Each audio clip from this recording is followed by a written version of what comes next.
ये चीजें देखता हूं, मन को इतना संतोष होता है। आंखों में आंसू, रुधा हुआ गला, भावुकता में लड़खड़ाती जुबान।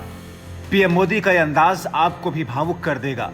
यह ऐसा क्षण था जब पीएम मोदी की आंखों और दिलो दिमाग में बचपन की वह सारी तस्वीरें ताजा हो गईं, जब वो अपने माता पिता के साथ मुश्किल भरे हालात में थे।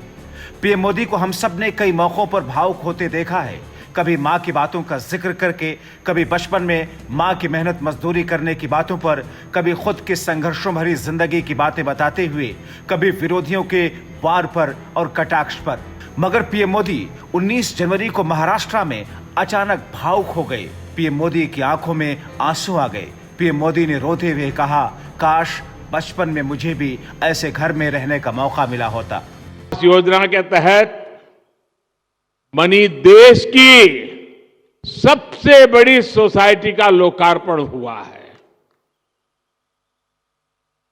और मैं जाकर के देख के आया। मुझे भी लगा कि काश मुझे भी बचपन में ऐसे घर में रहने का मौका मिला।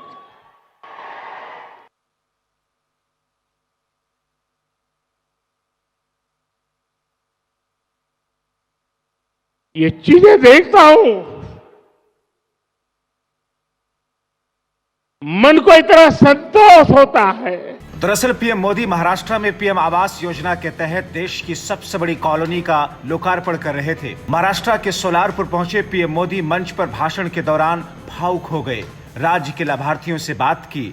बचपन का जिक्र आते ही उन्होंने कुछ पलों के लिए बीच में ही भाषण रोक दिया। रुधे हुए गले से कहा, ये चीजें देखता हूं, मन को इतना संतोष होता है। इन हजारों परिवारों के सपने जब साकार होते हैं तो उनके आशीर्वाद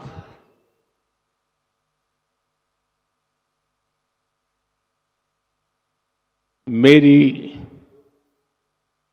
सबसे बड़ी पूंजी होते हैं। पीएम मोदी कहते हैं, आज जब मैं गरीब भाइयों के लिए सुविधाएं देखता हूं तो मन को इतना संतोष होता है। यह हजारों परिवारों के सपने जब साकार होते हैं तो उनका आशीर्वाद मेरी सबसे बड़ी पूंजी होती है। Bureau report, TV 7 Bharat.